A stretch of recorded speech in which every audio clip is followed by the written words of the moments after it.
Assalamualaikum warahmatullahi wabarakatuh.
إن الحمد لله نحمده ونستعينه ونستغفره ونستهديه أعوذ بالله من شرور أنفسنا وسيئات أعمالنا من يهده الله فلا مضل له ومن يضلل فلن تجد له وليا مرشدا أشهد أن لا إله إلا الله وحده لا شريك له شهادة نحيا بها ونموت بها ونستشهد عليها إن شاء الله ونشهد أن محمدا عبده ورسوله حبيبه وخليله بلغ الرسالة وأدى الأمانة ونصح الأمة وتركنا على محجة البيضاء ليلها كنهارها لا يزيغ عنها إلا هالك اللهم صل وسلم وبارك على هذا النبي الكريم محمد وعلى آله وأصحابه وأزواجه وذريته الطيبين الطاهرين ومن تبعهم بإحسان إلى يوم الدين. فاتقوا الله عباد الله وأوصي نفسي وإياكم بتقوى الله عز وجل. واعلموا إخوتي في الإسلام أن ديننا قد علمنا أشياء كثيرة وفضائل كثيرة منها أن نعيش برحمة ومحبة بيننا بسم الله سبحانه وتعالى وبالإسلام والإيمان فنتراحم بيننا فاتقوا الله لعلكم تفلحون. يقول سبحانه وتعالى يا أيها الناس اتقوا ربكم الذي خلقكم من نفس واحدة وخلق منها زوجها وبث منهما رجالا كثيرا ونساء واتقوا الله الذي تساءلون به والأرحام إن الله كان عليكم رقيبا. Silakan dimakan dirahmati Allah Subhanahu wa taala. Kita berbahagia dan bersyukur siang hari ini Allah mudahkan kita untuk bisa menapaki jalan kebaikan. Kita bisa duduk di rumah Allah menikmati hidangan iman. Semoga waktu yang tidak lama di sini kita nikmati sebaik-baiknya sebagai sebuah ketaatan kita kepada Allah Subhanahu wa taala. Duduk kita di khutbah Jumat ini menjadi bagian dari kita untuk mengevaluasi kepastian bahwa kita menjadi hamba yang bertakwa kepada Allah Subhanahu wa taala. Kita ini setiap minggunya berkesempatan untuk merekod, mengevaluasi, memastikan bahwa kita menjadi hamba yang baik, hamba yang taat kepada Allah. Dan jika kita sampai ke misi itu, maka proses khutbah Jumat relatif berhasil. Tapi kalau sebaliknya setiap duduk di masjid Jumat kita tidak sampai kepada misi itu, misi mereka mengevaluasi, memastikan kita menjadi hamba yang baik, itu berarti khutbah yang batil, duduk kita batil. Itu berawal niat kita yang baik, datang untuk sholat Jumat, bukan datang untuk mencari tempat yang dingin, untuk istirahat dan lain sebagainya. Semua yang berbahagia, kami akan menyampaikan tema menjadi manusia yang diterima. Kalau kita kaji, kita pelajari ajaran Islam ini luar biasa dahsyatnya. Dia akan memfasilitasi berbagai macam kebutuhan yang ada pada manusia. Karena memang yang meletakkan hukum Islam ini adalah yang meletakkan pula semua komponen yang ada pada diri manusia, yakni Allah Subhanahu wa taala. Yang menciptakan Islam ini adalah menciptakan manusia. Jadi Allah akan sesuaikan persis antara kondisi faktual manusia dengan syariatnya. Oleh karena itu kalau ada ketimpangan di dalam syariat, otomatis terjadi ketimpangan pada diri manusia. Ini yang harus kita baca agar kita bisa memahami Islam secara baik. Karena Allah tidak tetapkan syariat ini untuk menyiksa manusia. Justru Allah tetapkan syariat ini untuk memfasilitasi manusia agar mereka mendapatkan kehidupan yang baik. Quran menyebut hayatan thayyibah, hasanah, yurzaquna bighairi hisab, dan banyak sekali hal-hal yang menjadi bagian dari kebahagiaan, kebaikan kehidupan umat manusia. Salah satunya adalah bahwa di dalam diri manusia ada kebutuhan untuk diterima, dicintai, disayangi oleh sesama. Tak kurang seorang Abraham Maslow menyebut tahun 1950-an ada tingkatan kebutuhan yang disebut dengan estimate, kebutuhan untuk diterima, kenyamanan dalam hidup. Di sini bagaimana Islam mengarahkan hamba-hamba ini, manusia ini untuk mendapatkan kebutuhannya itu. Sebagaimana manusia punya kebutuhan makan, maka diarahkan proses mendapatkan makanan yang baik. Maka dibuatlah aturan makanan yang halal, makanan yang haram. Karena kalau tidak makan halal, maka sampai hari ini bisa jadi kita masih meneliti produk mana yang baik untuk manusia dan produk mana yang tidak baik untuk manusia. Begitu saya menetapkan ini halal, ini haram, kelak yang halal itu pasti dibutuhkan manusia, yang haram akan ditolak oleh manusia. Penelitian terakhir daging babi adalah daging yang tidak pernah bisa kompatibel dengan semua jenis darah manusia, ditolak oleh manusia. Ketika manusia yang Allah ketahui dan Allah menciptakan punya kebutuhan akan pasangan, Allah syariatkan berpasangan, nikah disyariatkan. Kenapa dilarang berzina? Karena membuat justru kebutuhannya akan pasangan semakin kacau. Ketika orang tidak komitmen sama pasangan syahnya, tapi dia melampiaskan syahwat pasangan yang tidak syah, maka ia tidak pernah bahagia dengan pasangannya. Setiap kali dia akan ribut dengan pasangannya. Maka lahir syariat pernikahan, komitmen antara dua pasangan itu untuk menjadi sebuah kehidupan yang bahagia. Persis dengan bab ini, Allah tahu manusia ingin diterima, ada kebutuhan yang diterima. Dan itu menurut para psikolog, jelas ya. Psikolog membuktikan ini ada. Syariat memfasilitasi manusia agar memiliki perilaku-perilaku yang membuat dia bisa diterima. Kabar buruknya, manusia di sini ingin diterima, tapi nggak sanggup membuat dirinya diterima. Dia hanya ingin dicintai, tapi tidak sanggup memfasilitasi orang mencintai dia. Dia hanya ingin dihargai, tapi tidak membuat satu proses di mana dia mendapatkan penghargaan. Istilah kata, dia meminta orang lain mencintai dia, tapi dia sama tidak sanggup mencintai orang lain. Meminta orang lain menyayangi dia, tapi dia tidak sanggup menyayangi orang lain. Saksilah kehidupan antara pasangan. Suami menuntut istri mencintai dia 100%, tapi ternyata diri tidak sanggup mencintai istri 100%. Istri meminta suami menyayangi istri 100%, tapi ternyata istri tidak sanggup menyayangi pasangannya 100%.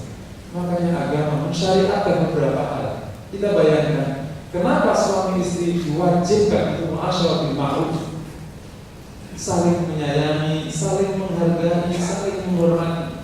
Bahkan keluar larangan dari Rasulullah, la yafrah mu'min mu'minah. Dengan seorang mukmin suami itu membenci seorang istri wanita. Kalau dia mendapatkan tindakan wanita itu membuat dia benci, dia menemukan tindakan yang lain yang membuat dia mencintai. Dia terus membuat dia mencintai pasangan, akan terjadi hukum timbal balik. Dia mendapatkan cinta. Karena dia membutuhkan cinta, maka harus mendapat cinta. Di dalam hubungan bekerja, disyariatkan setiap orang wajib menghargai. Kalau terjadi senyum-senyum, maka Bapak dan saudara sekalian bisa lihat di Syu'abul Iman Imam Baihaqi di cabang iman ke-70, Rasul menetapkan wajib bagi seorang mukmin yang lebih muda, lebih senior menghormati yang lebih tua, dan wajib bagi mukmin yang lebih tua, lebih senior dan lain sebagainya untuk menyayangi yang lebih muda. Terakhir hadis, malam yarham sabiruna walam yu'khir kabiruna falaysa minna. Yang tidak menyayangi yang lebih kecil dari kami dan tidak menghormati yang lebih tua dari kami tidak termasuk kami.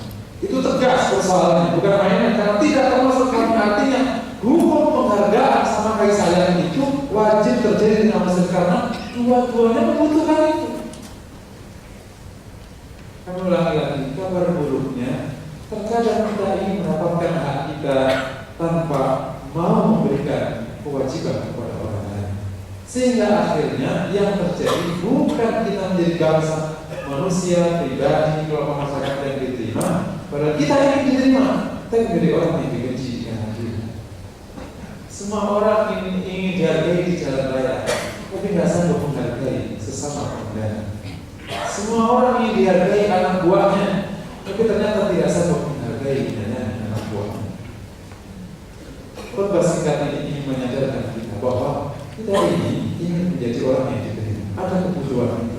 Maka gimana agar kita menjadi orang yang diterima? Islam mengajarkan dua hal saja, tidak banyak-banyak.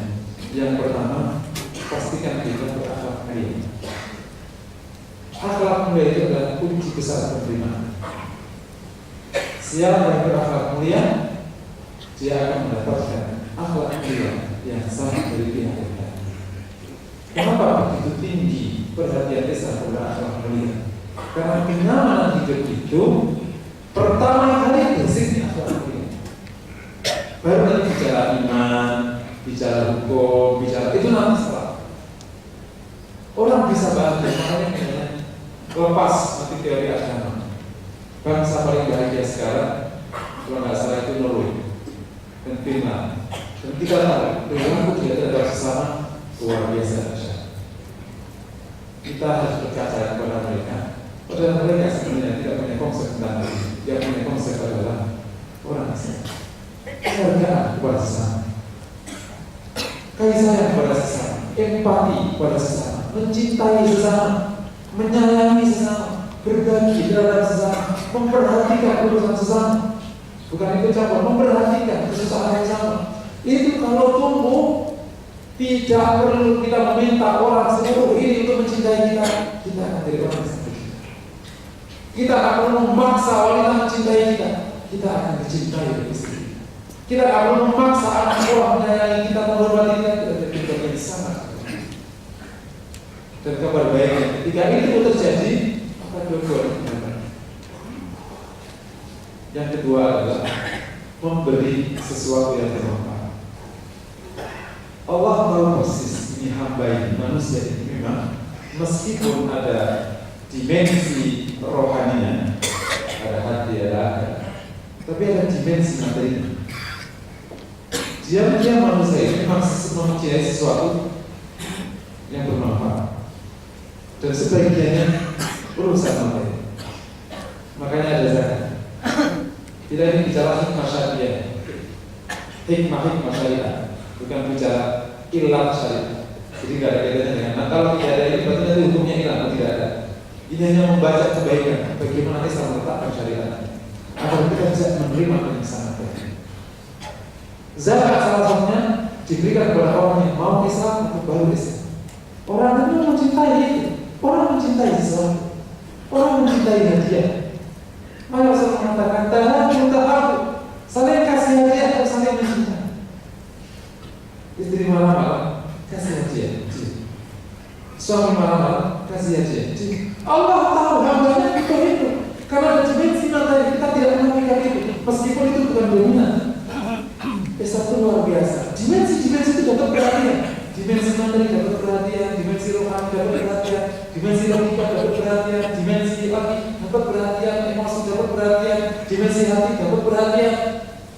Kalau kita menebar manfaat kepada sesama, agar orang bisa membenci kita. Tak satu pun hukum Allah di alam semesta. Tak satu pun orang sanggup membenci pada orang yang memberi. Pilihannya cuma satu. Kalau dia membenci, dia menolak pemberiannya. Atau akhirnya dia menerima orang yang memberi. Apapun yang terjadi. Sampai sebuah fakta ekstrim kita bisa temui. Orang-orang yang mungkin jarang sholat, mungkin bisa jadi jarang sholat, mungkin gak haji, tapi baik sama-sama, suka memberi, suka ngumpulin orang miskin. Dan ini ada Pak Haji, rajin sholat, pelit mau dibilang, meskipun hajinya 4 kali. Kalau ada pilihan ketua RW, dipilih saja. Artinya penerimaan itu sebelum bicara yang tinggi-tinggi iman, tawakal, mencintai Allah, bicara hukum, sholat, bicara yang paling bawah, sesuatu yang dirasakan. Itu makanya sejak awal kenapa Islam meletakkan akhlak sebagai misi utama dilahirkannya Islam bersama dengan akidah. Satu paket. Akidah yang baik harus tumbuh akhlak yang baik. Salah satu akhlak yang baik hanya bicara yang kedua, memberi manfaat. Terus kalian bisa lihat di cabang iman. Yang terakhir, imam baik meletakkan memberi manfaat kepada sesama. Artinya keimanan orang yang baik bisa diukur seberapa besar manfaat kita pada sesama. Kalau manfaatnya sedikit, berarti imannya perlu di-upgrade kembali. Imannya baik, manfaatnya kepada sesama akan sangat baik. Bahkan bisa melebihi urusan mukmin. Kepada muslim akan memberi banyak, non-muslim akan diberi. Bahkan makhluk Allah yang lain, hewan-hewan tumbuhan akan merasakan manfaat dari hamba-hamba yang beriman. Dua saja, tidak perlu banyak. Kita mari sama-sama tumbuhkan akhlak mulia kita. Dan saat-saat ini tantangan besar sekali. Kita masuk pada situasi kehidupan. Di awal abad 21, situasi itu cepat sekali karena kita semua terjebak kepada persaingan yang tak berhenti. Persaingan yang tidak pernah dipahami sebabnya. Tiba-tiba semua kita ingin paling cepat sampai ke rumah dan paling cepat pula sampai ke kantor. Terjadi persaingan di jalan-jalan. Semua kita ingin paling sukses di komplek. Semua kita ingin paling tinggi jabatan. Semua kita ingin paling. Kita terjebak dan kita tidak pernah mau kalah. Kalau ada saudara kita menyaingi kita harus menyaingi. Apa kabar buruknya? Persaingan yang tak berhenti ini adalah salah satu budaya yang dibawa oleh globalisasi. Namanya persaingan yang tidak bisa dipahami. Maka akhlak mulia itu lambat laun tidak pernah menjadi backbone-nya manusia, tidak pernah jadi sandaran hidup manusia. Yang terjadi adalah menangkap bukan baik dan tidak baik. Lantas kalau sudah menang kita boleh bertanya. Kalau sudah paling cepat nyampe di kantor, kalau sudah paling cepat nyampe di rumah, kalau sudah paling cepat nyampe karirnya, kalau sudah paling kaya, kalau sudah paling, lantas mau apa? Pertanyaan yang perlu direnungkan agar kita memperhatikan namanya memuliakan pejalan kaki, memuliakan sepeda motor, menghormati orang yang mengendarai mobil, saling menyayangi jalan sama. Itu terjadi kalau kita tidak terlalu cepat hidupnya. Kalau persaingan cepat kayak gini, kita nggak sempat mikir kayak gitu. Nggak sempat mikir bagaimana membuat diri kita ini empati pada sesama. Nggak sempat mikir karena ingin kita nomor satu. Lagi-lagi sarannya, kalau sudah nomor satu, mau apa? Kalau sudah nomor satu, mau apa? Sudah. Kita tampar saja semua kita nomor satu. Kelas. Yang kedua, kita sekarang pada situasi kehidupan berbangsa dan negara yang sudah dikooptasi oleh pikiran negatif. Kita tidak tahu awalnya dari mana. Tiba-tiba semuanya negatif, saling serang, saling jatuh, saling sikat, saling nambah. Kita harus bertanya, bangsa ini dibawa kemana? Kalau semua akhirnya saling menjatuhkan, harus ada kesadaran bersama. Ini harus dihentikan. Kita kembali ke dasar kita sebagai seorang Kristen, ada akhlak mulia, berpositif thinking, sesak milik sama sesama, menghormati sesama. Kalau ada orang salah, kita coba selesaikan masalahnya. Kalau ada orang yang salah, kita tegakkan bentuknya tanpa harus menghabisi semua masalahnya. Dan ini kalau sudah terjadi kayak gini nanti, yang akan terjadi adalah menang kalah, saling sikat, saling kebun, dan akhirnya semuanya menjadi kalah juga akan sirna, menang juga akan sirna. Dan ini bukan proses yang baik untuk kehidupan berbangsa dan bernegara. Silakan dirahmati Allah SWT. Semoga pertanyaan singkat ini bisa menginspirasi kita semua. Nilai dasar dari agama ini, nilai dasar dari agama ini yang kita sangat membutuhkan. Bahwa kita ingin dicintai oleh sesama, diterima oleh sesama, dan biarkan kita hidup dengan penuh cinta, penuh kasih sayang di antara sesama. Dan itu sebuah kebutuhan yang paling tinggi yang dimiliki oleh manusia. Allah Ta'ala itu menolong asli dan menjaga kesendirian الذين أطاعوا الصالحات والرسول وبارك الله في القرآن العظيم ونفعني وإياكم بما أتى به الحكيم أقول قولي هذا وأستغفر الله لي ولكم واستغفروه إنه هو الغفور.